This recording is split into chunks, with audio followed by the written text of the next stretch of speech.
The ruins of Settlement 7 stretched across the gray landscape like broken teeth. Smoke still rose from some of the buildings, even though the fighting had stopped 3 weeks ago. Captain Jiwan walked carefully through the debris, her scanner beeping softly in her hand.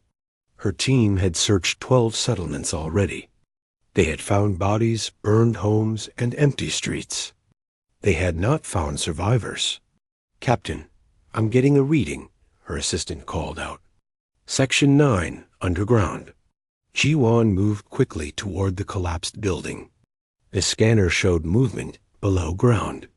Her heart beat faster. Movement could mean many things. Sometimes it meant unexploded weapons. Sometimes it meant Vrakosh scouts left behind. She signaled her team to take positions around the entrance to what looked like an old storage bunker. "This is Captain Jiwan of the Human Relief Corps," she called down into the darkness. "We're here to help.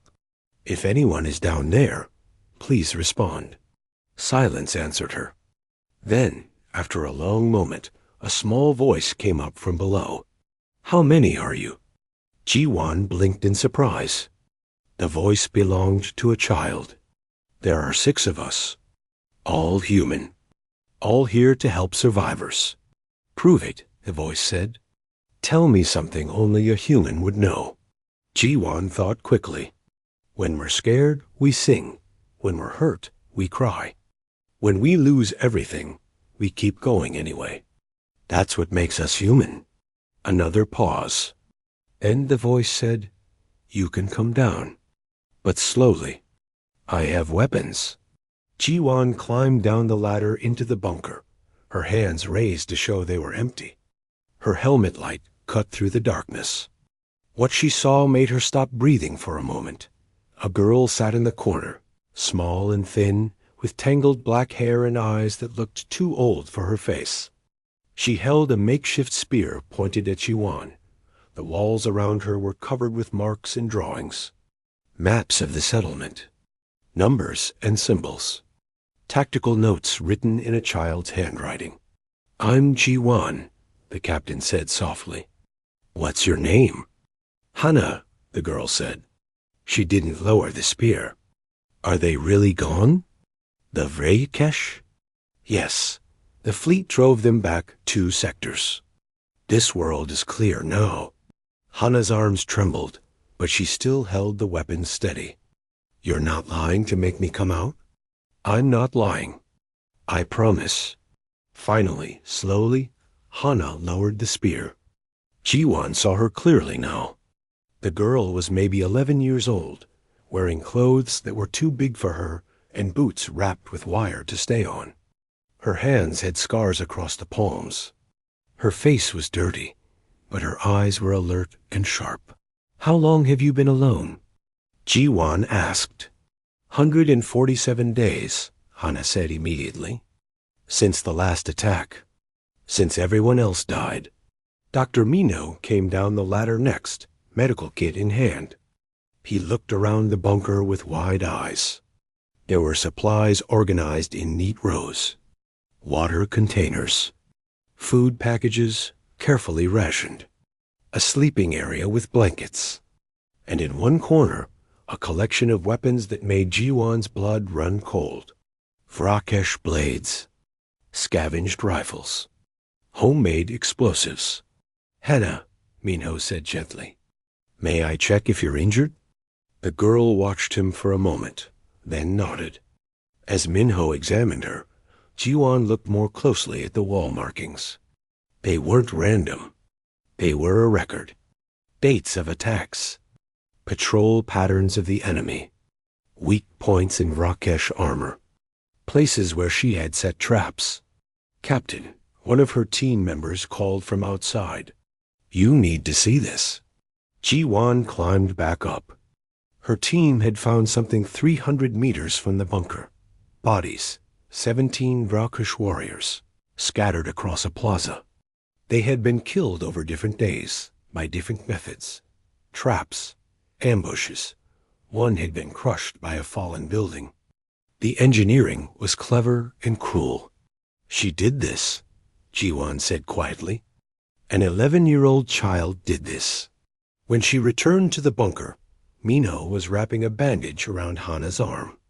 The girl was eating a ration bar slowly, like she couldn't quite believe it was real.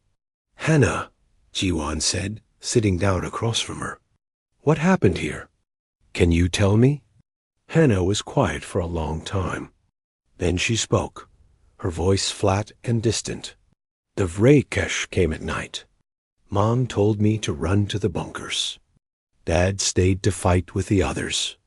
I heard the screaming for hours. When it got quiet, I waited. 3 days I waited. Then I went up. Everyone was gone, dead or taken. I came back down. I thought about dying too."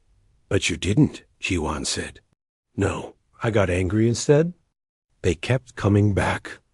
Small groups, looking for supplies, for survivors to take as slaves. So I started watching them, learning. Dad taught me to hunt before the war. He said humans are good at learning, good at adapting. So I adapted. Jiwan felt something break inside her chest. This child had survived alone for almost 5 months. She had fought and killed to stay alive. She had turned herself into a soldier because no one else was left to protect her. "You don't have to fight anymore," Jiwan said. "You're safe now." Hana looked at her with those 2 old eyes. "Safe," she repeated, like the word was foreign. "What does that mean?" Over the next 3 days, the relief team set up a temporary camp. Hana stayed close to Jiwan, watching everything with careful attention. She asked questions constantly. How many human worlds were there? How big was the Vrokesh territory? Why did the war start? On the 4th day, Jiwan sat with Hana outside the bunker. The girl was drawing in the dirt with a stick, making patterns and maps. "Hana, I have something to tell you," Jiwan said. "There's a place called Harmony Point. It's a big station in neutral space. They have a school there, the Galactic Youth Academy. Children from all species learn together. Good food, safe rooms, teachers who can help you." Hana stopped drawing. "Children from all species? Even Vrakish?" "Yes, even Vrakish. Why would I want to go there?" Jiwan chose her words carefully. "Because you're smart, Hana. Smarter than anyone I've ever met. You survived something impossible. But survival isn't enough. You deserve to live, to learn, to be a child again." "I'm not a child," Hana said. "Not anymore. Maybe not. But you could learn things there. Things that could help you protect others. So what happened here never happens again." Hana was quiet for a long time. She looked at the ruins of her home, at the broken buildings and the empty streets. Then she looked at Jiwan. "If I go, I can learn how to fight better, how to protect people. Yes, and more than that. You can learn why the war happened, how to stop future wars, how to make things better." Hana stood up, brushing dirt from her clothes. "Okay, I'll go. But not because I want to be a child. Because I want to make sure no other child has to live in a bunker for 147 days. Jiwan smiled sadly. "That's a good reason." 3 days later, Hana stood in a transport ship, looking down at New Pyongyang through the window. Her home world grew smaller and smaller, until it was just a gray dot among the stars. She pressed her hand against the cold glass. "Goodbye, Mom," she whispered. "Goodbye, Dad. I'm going to learn. I'm going to get stronger. And I'm going to make them pay for what they did to us." The ship jumped into faster-than-light travel, and the stars stretched into long white lines. Hana had survived the war. Now she was going to face something even harder. She was going to face peace. Harmony Point Station was beautiful. That was the first thing Hana noticed when the transport ship docked. Everything was clean and bright. Lights glowed softly from the walls. The air smelled fresh and sweet. Music played somewhere in the distance. Gentle and peaceful dot, it made Hana's skin crawl. She walked through the arrival terminal with Counselor Hyunwoo, a human staff member sent to guide her. He talked constantly, pointing out different areas and explaining rules. Hana barely heard him. She was too busy watching everything around her, looking for exits, checking sight lines, counting potential threats. And here we are, Hyunwoo said cheerfully. The Academy Residential Wing. You'll share a room with 3 other students. All human. We thought that would be easier for you. He pressed his hand to a panel, and a door slid open. Inside was a room bigger than Hana's entire bunker had been. 4 beds with soft pillows. 4 desks with computer terminals. A bathroom with running hot water. Windows that showed the stars outside. A girl sat on one of the beds, reading something on a tablet. She looked up when they entered and smiled. "Hi. You must be Hana. I'm Soman." Hana stared at her. Soman had clean hair and nice clothes. Her fingernails were painted light blue. She looked soft and safe and completely unprepared for anything dangerous. "Hi," Hana managed to say. "I'll leave you 2 to get acquainted," Hyunwoo said. "Hana, your schedule is on your desk terminal. Classes start tomorrow. If you need anything, just call my code, okay?" When he left, Soman patted the bed next to her. "Come sit. You look tired." Hana sat, but kept her back to the wall so she could watch the door. Old habits. "So, you're from New Pyongyang?" Soman asked. "That must have been really hard. I'm sorry about what happened there." "Thanks," Hana said. She didn't know what else to say. How could she explain to this clean, safe girl what it was like? How could she describe the screaming, the blood, the way the Vrakesh moved in the darkness? "I'm from Earth," Soman continued. "Seoul Station. It's nice, but boring. Nothing ever happens. That's why I wanted to come here, to see the galaxy and meet other species." Hana thought about meeting other species. She had met the Vrakesh. That was enough for her. That night, Hana couldn't sleep. The bed was too soft. The room was too quiet. Every little sound made her alert.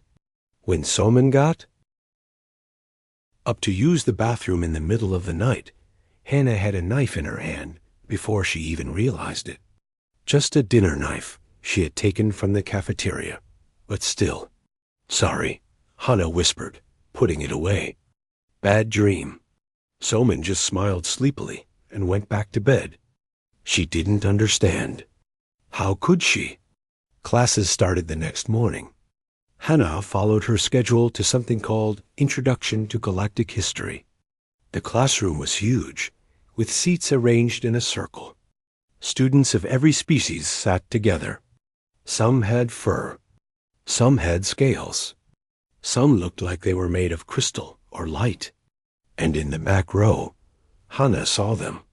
3 Vrakesh students, their insect-like bodies taking up 2 seats each, their compound eyes reflecting the light. Hana's hands started shaking. Her breathing got faster. She saw Settlement 7 burning, heard her mother screaming, smelled the smoke and blood. "Are you okay?" Someone asked. A human boy sat next to her, looking concerned. "I'm Timin. You look like you're going to be sick."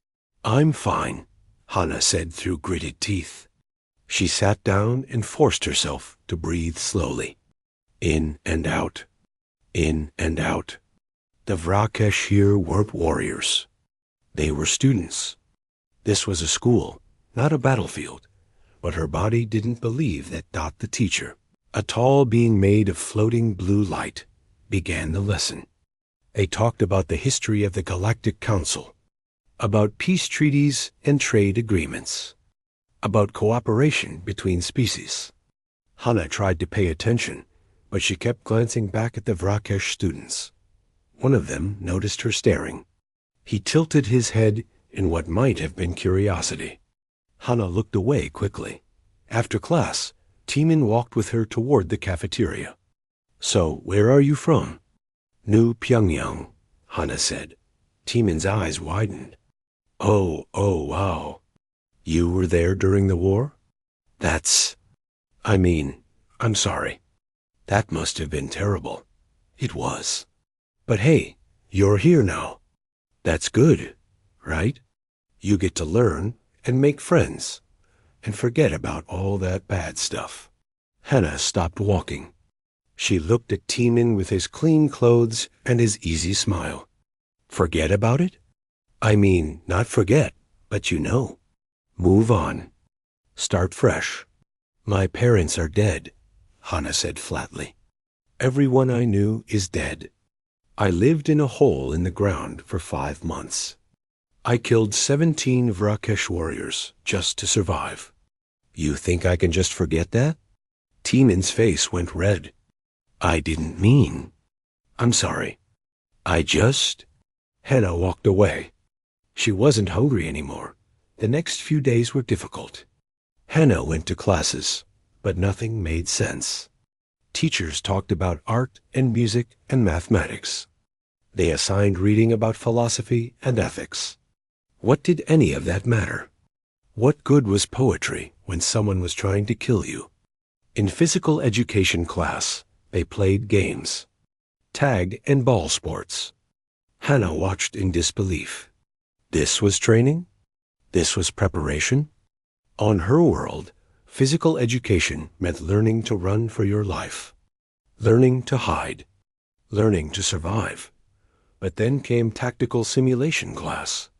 Finally, something useful. The instructor was a crystalline being called Velanash. Its body caught the light and threw rainbows across the room. Today, it said in a voice like wind chimes, you will complete a team exercise. You must infiltrate an enemy compound, retrieve a data package, and escape without being detected. You have 3 hours. Teams of 5. Begin. Students rushed to form groups. Hana noticed that no one picked her. She stood alone until Velanash assigned her to a group with Timin, Somin, and 2 alien students she didn't know. They entered the simulation room, which looked like a military base with guard towers and patrol drones. Timin immediately started making a plan. Okay, so we'll approach from the east, create a distraction at the north gate, then sneak in while the guards are... No, Hana said.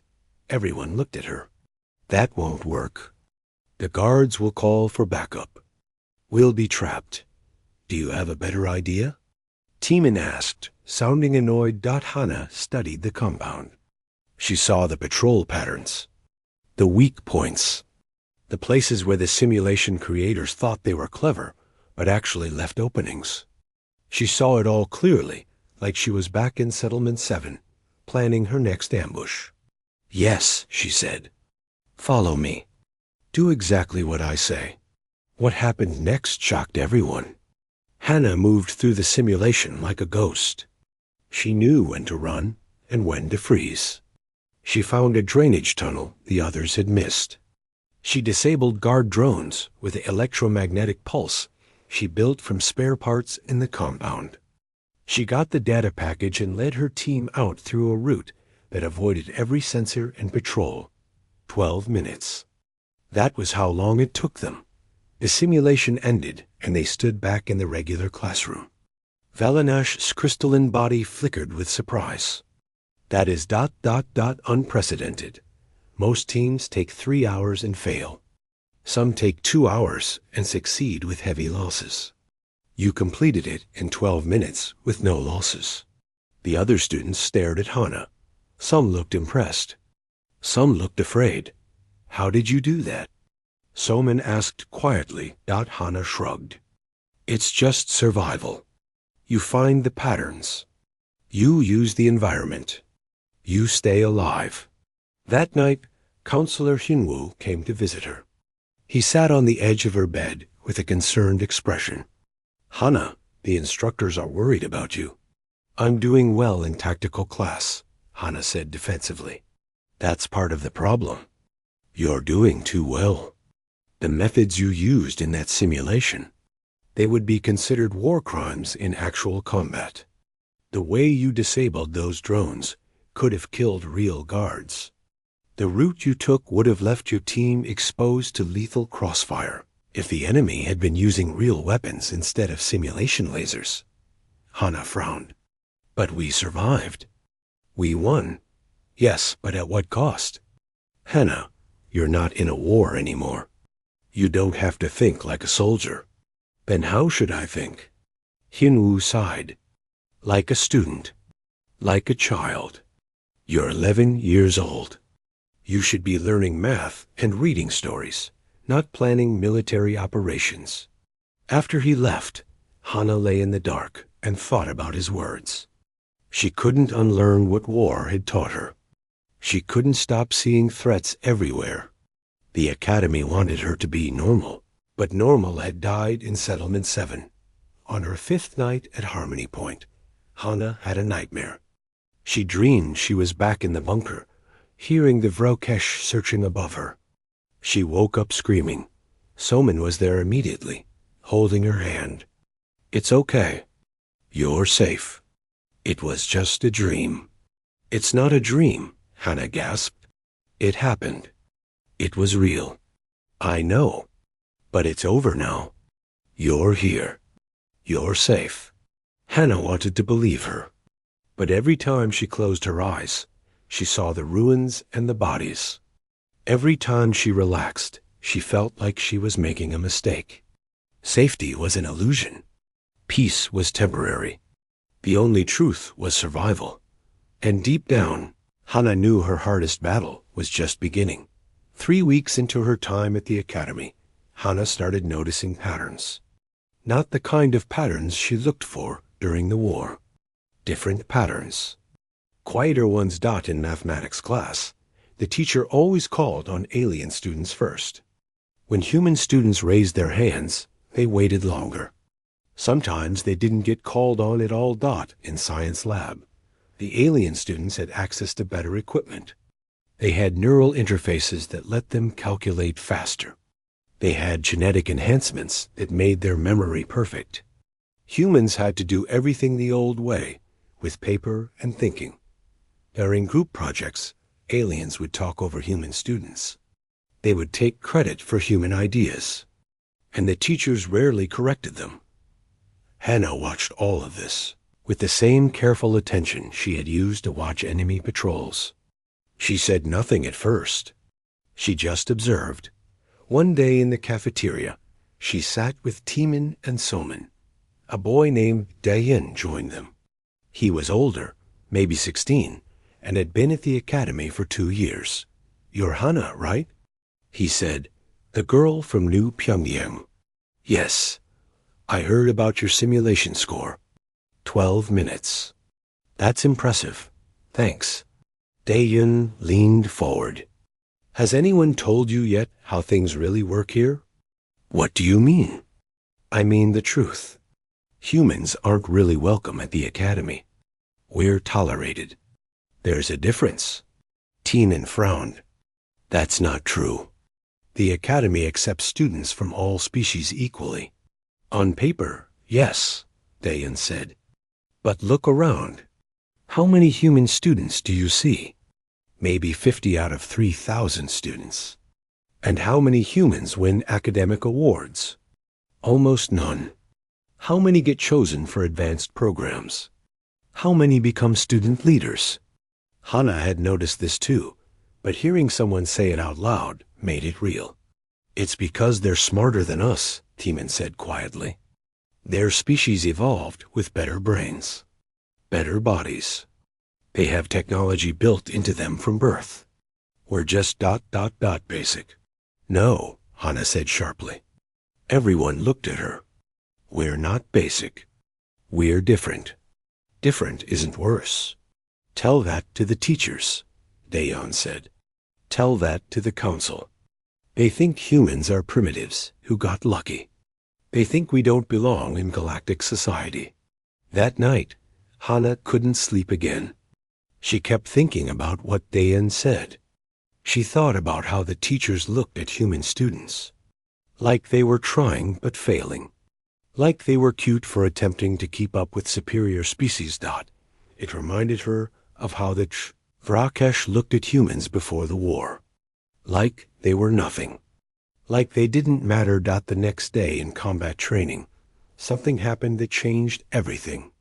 The instructor paired students randomly for sparring matches. Hana was matched with one of the Vrakesh students, the same one who had noticed her staring on the first day. His name was Rickster. He was young for a Vrakesh, maybe the equivalent of 14 human years. His exoskeleton gleamed under the training room lights. His forearms flexed as he prepared for the match. Hana felt ice run through her veins.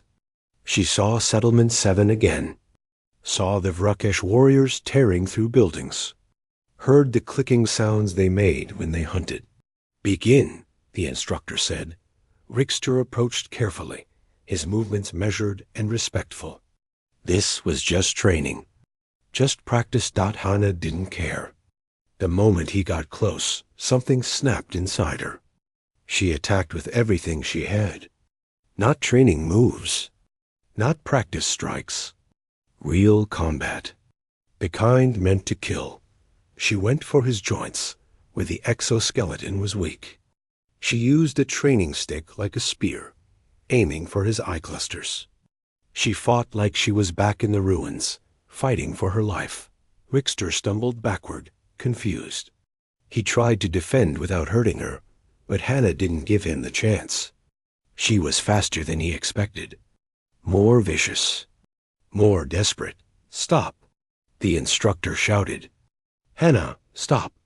But Hana couldn't stop. She saw the warrior who killed her father. She saw all of them, and she wanted them to pay. She wanted them to hurt like she hurt. Other students pulled her off Rickster. She fought them too, until someone stunned her with an electric prod. She collapsed, gasping and shaking. When she woke up, she was in the medical wing. Counselor Hyunwoo sat beside her bed, looking sad and tired. "What were you thinking?" he asked. "He's one of them," Hana said. Her voice was hoarse. "He's Vrakesh. He's a student. A child, just like you. His people killed my family." "His people?" "Yes." "Not him. Rickster wasn't at New Pyongyang.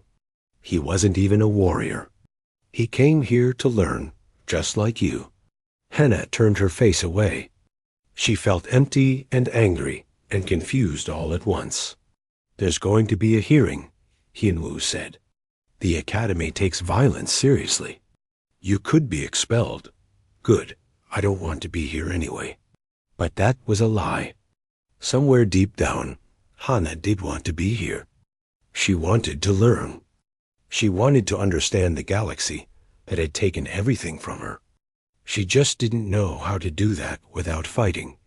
The hearing was scheduled for 3 days later. In those 3 days, something strange happened.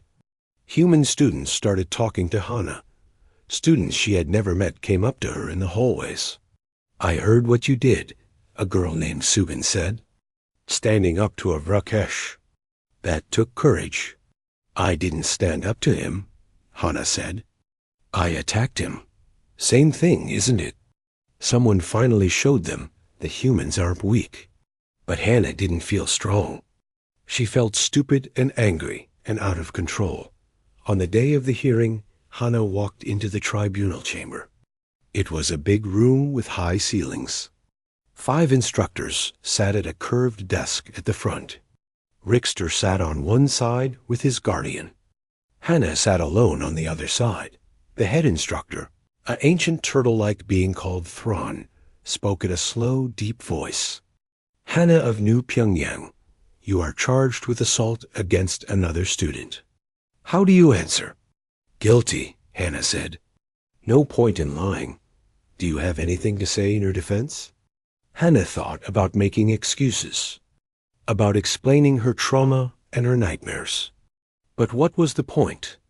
They wouldn't understand. They hadn't lived through what she lived through. "No," she said. Thrawn's ancient eyes studied her. Then we will hear testimony from witnesses and render judgment.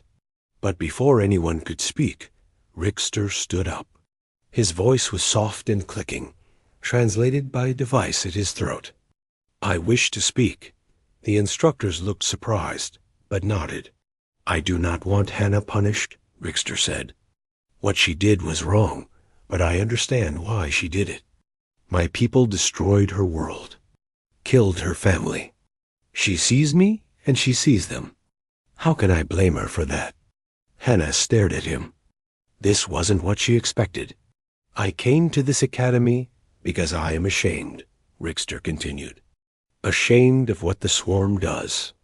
What my people do. We take and destroy, and never question if it is right. I wanted to learn about other species, to understand them, to be better than my ancestors. He turned to look directly at Hannah. I know I cannot make up for what my people did, but I want you to know that not all Vrokesh are warriors. Some of us want peace. Some of us want to change. The room was silent. Hannah felt something crack inside her chest. Not breaking, but opening. She had spent so long hating all Vrokesh that she never considered one of them might hate the war, too. I still find you guilty, Thrawn said finally. Violence cannot be tolerated at this academy.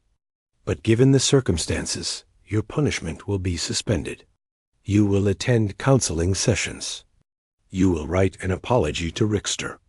And you will serve 50 hours of community service. Hannah nodded. It was fair. More than fair. As she left the chamber, Rickster approached her. She tensed automatically, but forced herself not to run. I forgive you, he said simply. I don't deserve forgiveness, Hannah replied. Maybe not, but I give it anyway. That is what peace means, yes? Giving what is not deserved. Hannah thought about that for a long time afterward. She thought about what Dayan said, about humans not being welcome. She thought about the way teachers treated human students. She thought about Rickster, a Vrokesh who wanted to be better than his species' history. Maybe school was a battlefield after all, but not the kind she expected. Here, the enemy wasn't soldiers or warriors. The enemy was prejudice, ignorance, the assumption that some species mattered more than others. And if that was true, then Hannah needed different weapons. Not knives and traps. Not violence and anger. She needed knowledge, evidence. All eyes. She needed to learn how to fight a different kind of war. The next day, she went to find Dayan, Timan, and Soman. I need your help, she told them. Something is wrong at this academy. The way they treat human students. I want to find out why. I want to prove we're just as good as anyone else. Tinan looked uncertain. How? I don't know yet. But if I could survive a war, I can survive this. And I'm not doing it alone this time. For the first time since arriving at Harmony Point, Hannah felt like maybe, just maybe, she understood what she was supposed to be fighting for. For 2 weeks, nothing happened.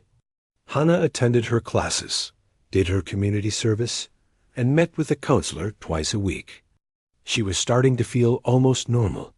Almost. Then one morning, alarms blared through the residential wing. Security officers rushed through the hallways, their weapons drawn. Hannah's heart jumped into her throat. Attack. It had to be an attack, but it wasn't. When she got to the common area, she saw what the commotion was about. Rickster lay on the floor, his exoskeleton cracked and leaking fluid. He was alive but badly hurt. And standing over him were security officers. Hannah of New Pyongyang, one of them said. You're under arrest for assault. What? I didn't do this. A witness saw you leaving this area 20 minutes ago. You have a history of violence against this student. Come with us. Hannah wanted to run. Every instinct told her to fight, to escape. But she forced herself to stay calm. Running would make her look guilty. I want to speak to Counselor Hyunwoo. You can speak to him at the security office. Move. They took her to a small room with gray walls and a single table. She sat there for an hour before anyone came. When Hyunwoo finally arrived, he looked disappointed. Tell me you didn't do this, he said. I didn't. I was in my room studying. Ask Somin. She was there. Somin says you left for about 30 minutes to get food from the cafeteria. Hannah's stomach dropped. Yes, but I didn't hurt anyone. I got food and came back. Did anyone see you at the cafeteria? I don't know. I wasn't paying attention. Hyunwoo rubbed his face. This looks bad, Hana. Really bad. You attacked him before. You have the skills to hurt him. And you were out of your room at the right time. But I didn't do it. Then who did? Hana had no answer. The academy called another tribunal. This time, it felt different. More serious. More dangerous. Hana sat in the chamber with everyone staring at her like she was a monster. Headmaster, Thrawn looked older and more tired than before. Hannah, this is your second offense. If you are found guilty, you will be expelled and sent back to human space. Do you understand? Yes. How do you plead? Not guilty. The hearing began. Security showed recordings from the hallway cameras. They showed Hannah leaving her room. The timestamps matched the attack, but the cameras didn't cover every area. There were blind spots. Whoever hurt Rickster did it in a blind spot. Taemin, Sonin, and Daeyeon sat in the back of the chamber, watching. When there was a break, they came to talk to her. We know you didn't do this, Somin said. But how do we prove it? Hannah asked. Daeyeon leaned close. The same way you survived the war. We observe. We find patterns. We think. After the break, Hannah was allowed to ask questions. She asked the security officers about the attack. Where exactly was Rickster found? What kind of injuries did he have? What weapon was used? The answers surprised her. Rickster was hit by a heavy object from above. Something had fallen or been dropped on him. The damage was to the top of his exoskeleton. I'm not tall enough to drop something on him from above, Hannah pointed out. Rickster is twice my height. The instructors looked at each other. They hadn't thought of that. She could have climbed up and waited, one suggested. Show me the cameras from the area where he was attacked, Hannah said. All of them, from the hour before. They projected the recordings. Hannah watched carefully, using the same attention to detail she used to track enemy. Patrols. She saw students walking past. She saw Rickster arrive. Then, in one of the cameras, she saw something. A shadow moving in the upper corner. There, she said. Go back. Zoom in. The security officer did as she asked. In the corner of the recording, barely visible, was someone in the ceiling crawl space. They dropped something through a vent grating, then disappeared. That's not me, Hannah said. I don't even know how to access the crawl spaces. But someone does, Daeyeon said from the back. He stood up. With your permission, Headmaster, I'd like to investigate further. Thrawn looked annoyed, but nodded. You have one day. Daeyeon found Hannah after the hearing. Listen, I've been here for 2 years. I know things. Things I didn't want to believe until now. What things? I think some of the alien students have been sabotaging human students, taking credit for our work, changing our test scores, making us look stupid so they look smarter. Hannah thought about the patterns she noticed, the way teachers ignored human students, the way humans never won awards. Why? Because if humans succeed, it challenges the idea that aliens are superior. And some species don't want that challenge. How do we prove it? Daeyeon smiled. It wasn't a happy smile. The same way you win any battle. With intelligence and planning. They gathered a team. Hannah, Daeyeon, Taemin, Somin, and a girl named Subin who was studying engineering. They split up and started investigating. Subin hacked into the Academy's maintenance records and found something interesting. 5 alien students had access codes to the crawl spaces. They were part of the Environmental Maintenance Volunteer Program. TAEMIN interviewed students. He found 3 human students whose projects had been stolen. One had built a solar panel design that later appeared as someone else's work. Another had written an essay that was copied word for word by an alien student who got an award for it. Somin went through old security recordings. She found dozens of incidents where human students were in places at certain times, but the recordings showed them somewhere else. Someone had been editing the camera data. Hannah did what she did best. She observed. She watched the 5 alien students with access codes. She tracked their movements. She noticed patterns. And she saw something important. 3 of them always ate together. They always sat at the same table. And they always talked in low voices, like they were planning something. On the evening before the tribunal would make a final decision, Hannah put her plan into action. She had learned from her tactical simulation. This time, she wouldn't use violence. She would use truth. The Academy was hosting a cultural event. Students from all species were showing their home-world traditions. It was a big celebration in the main hall. Everyone would be there, including the 5 suspects. "Are you sure this will work?" Taemin asked nervously. "No," Hannah admitted, "but it's our only chance." During the event, Subin triggered a fake maintenance alert in the crawl space access area. Security went to check it.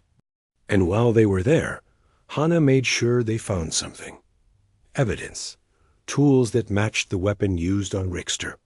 Access logs that had been deleted, but Subin had recovered. Messages between the 5 alien students, talking about keeping humans in their place. The security officers brought the evidence too. Headmaster Thrawn. He called an emergency assembly. The truth came out in pieces. The 5 alien students had been working together for months. They sabotaged human students because they believed humans didn't deserve to be at the Academy. They thought humans were primitives who would contaminate galactic society. They attacked Richter because he defended Hannah, because he showed kindness to a human and spoke against human discrimination.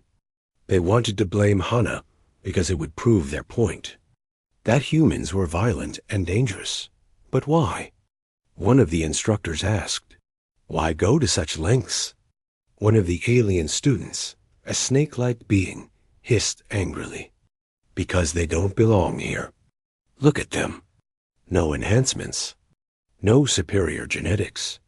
They're weak and primitive. If we let them succeed, if we let them think they're equal to us, then what? Then we have to admit that maybe we're not as special as we thought. The room went silent. The ugly truth was out.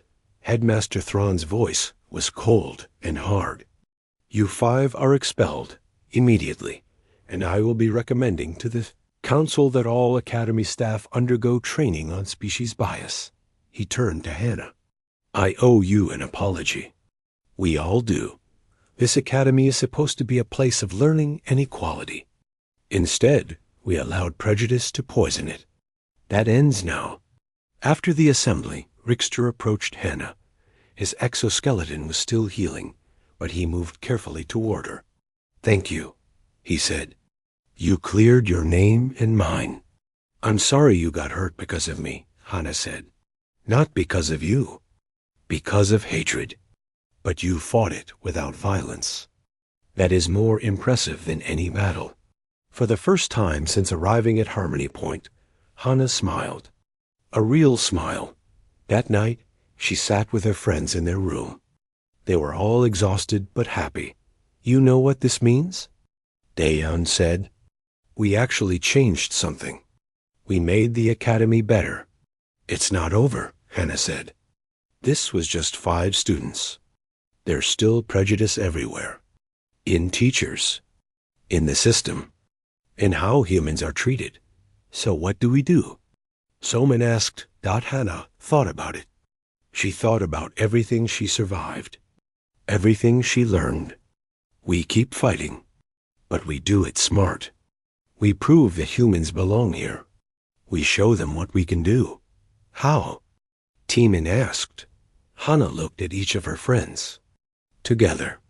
Humans are good at one thing above everything else. We adapt. We survive. We overcome. They think we're weak because we don't have their enhancements. But we're strong because we have each other. She stood up and looked out the window at the stars. Somewhere out there was New Pyongyang. Somewhere were the ruins of her home. She couldn't bring back her parents. She couldn't undo the war. But she could make sure their sacrifice meant something. She could make sure that humans were never seen as lesser again. Tomorrow, she said, we start making real changes. 3 months passed. The academy was different now. Not completely changed, but better. The expelled students were gone. Teachers were being trained on how to treat all species fairly. Human students were getting noticed more, getting called on more, getting opportunities they never had before. But Hannah knew it wasn't enough. Systems don't change just because you catch 5 bad students. Real change takes more work, more time, more proof that humans deserve respect. She was in her room studying when Counselor Hyunwoo came to visit. He looked excited about something. Hannah, can we talk? Sure. He sat down across from her. Headmaster Thrawn wants to offer you something. As an apology for how you were treated, and as recognition for what you did. You can choose any reward within reason. Advanced classes, special training, a scholarship, anything. Hannah had been thinking about this since the tribunal ended. She knew exactly what she wanted. I want to create a new curriculum, she said, about humans, our history, our struggles, our achievements. I want other species to learn about us. Really learn, not just what they think they know. Hyunwoo blinked in surprise. That's ambitious. You're 11 years old? So? I survived a war at 11. I caught criminals at 11. I can do this too. He smiled. I'll tell the headmaster. But Hannah, if you do this, you'll have to be the one to present it. To teach the first lessons. Are you ready for that? Hannah thought about speaking in front of everyone, about being vulnerable and honest about human pain and struggle, about sharing her story with people who might not care or understand. Yes, she said. I'm ready. 2 weeks later, Hannah stood in the largest lecture hall at the academy. Hundreds of students sat in the seats, watching her. Aliens of every species. And in the front row, her friends, Teeman, Soman, Daeyeon, Subin, and Rickster. Her hands were shaking. She wanted to run, but she had faced worse things than this. She had faced death. This was just fear. Headmaster Thrawn introduced her. Today marks the beginning of a new program at this academy. Human Experience Studies. Our first speaker is Hannah of New Pyongyang. Please give her your attention and respect.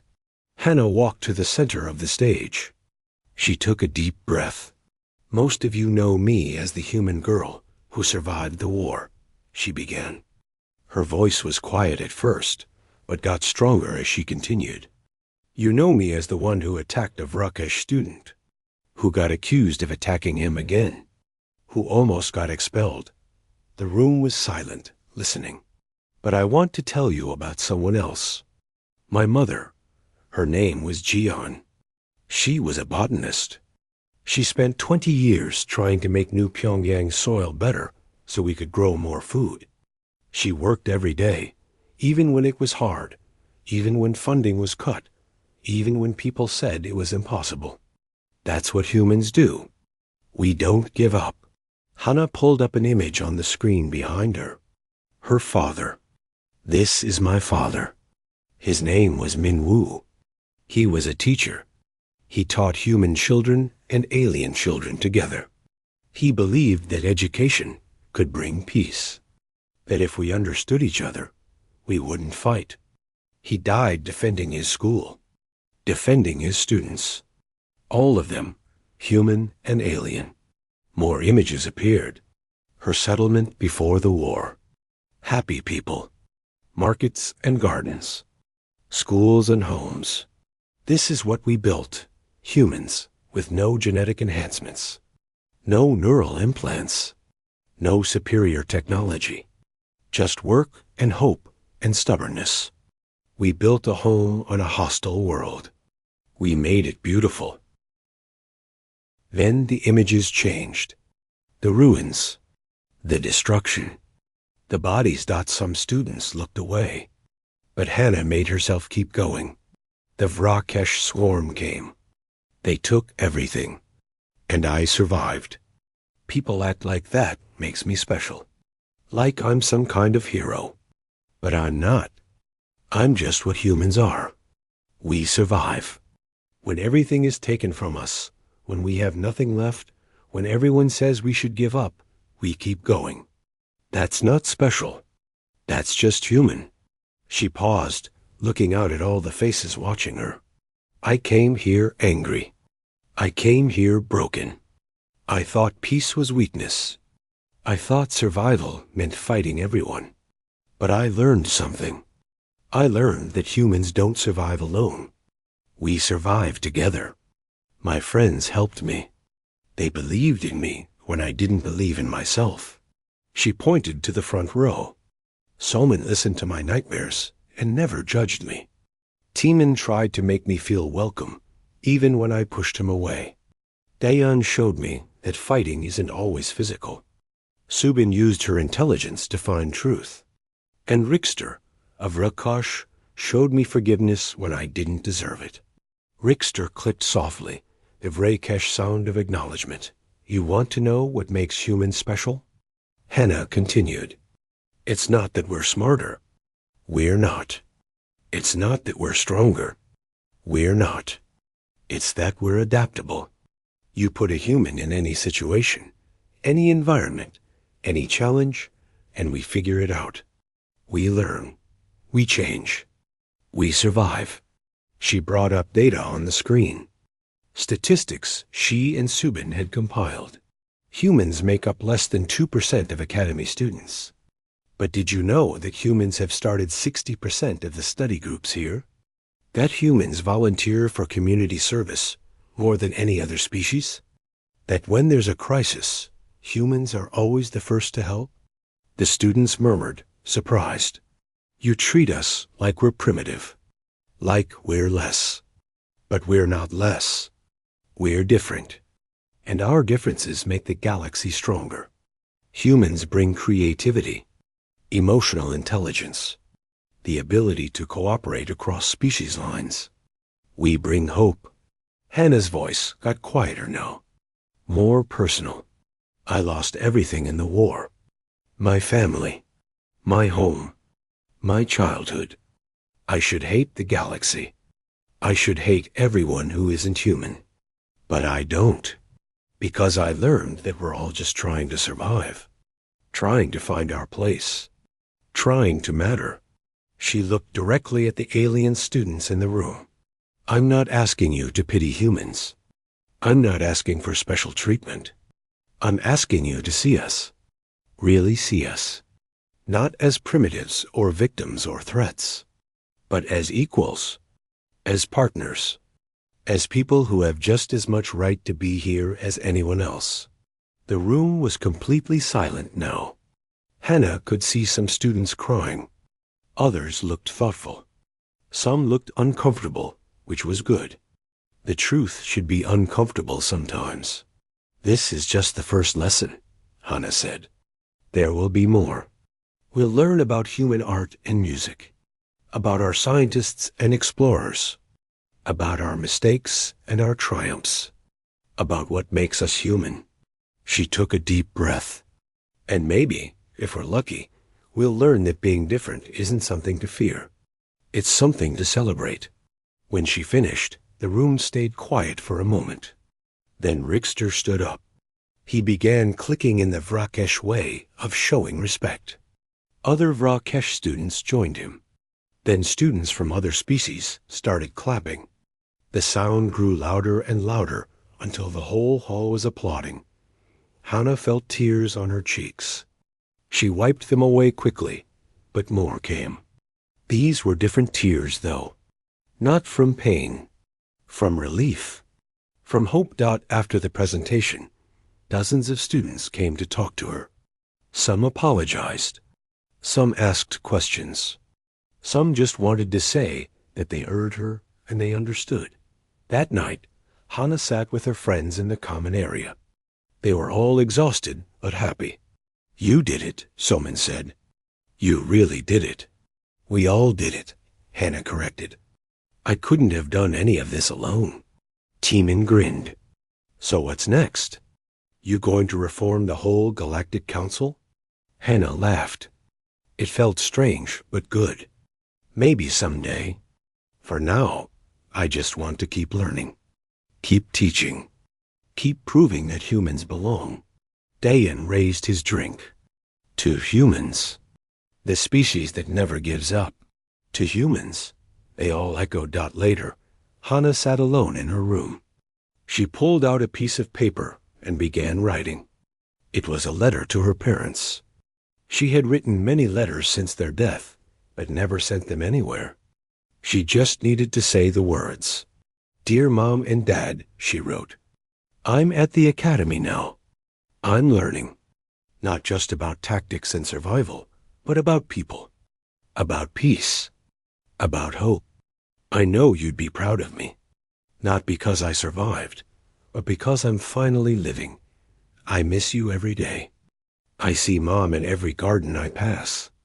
I hear Dad in every lesson I learn. You're still with me. You're still teaching me. I used to think the hardest battle was fighting to survive. But I was wrong. The hardest battle is fighting to stay human after everything tries to take that away from you. Fighting to hope when hope seems foolish. Fighting to forgive when anger seems easier. Fighting to build when destruction seems simpler. I'm winning that battle. Slowly, with help. With friends I never expected to have. The war took you from me. But it didn't take everything. It didn't take my ability to love, to trust, to dream. That's what being human means. We carry our pain, but we don't let it destroy us. We turn it into something else. Something better. I'm going to make the galaxy see what you saw. That humans are worth something. That we matter. That our lives and deaths and struggles mean something. Thank you for teaching me to survive. But more than that, thank you for teaching me to live. I love you. Always. Hannah. She folded the letter carefully and put it in a box with all the others.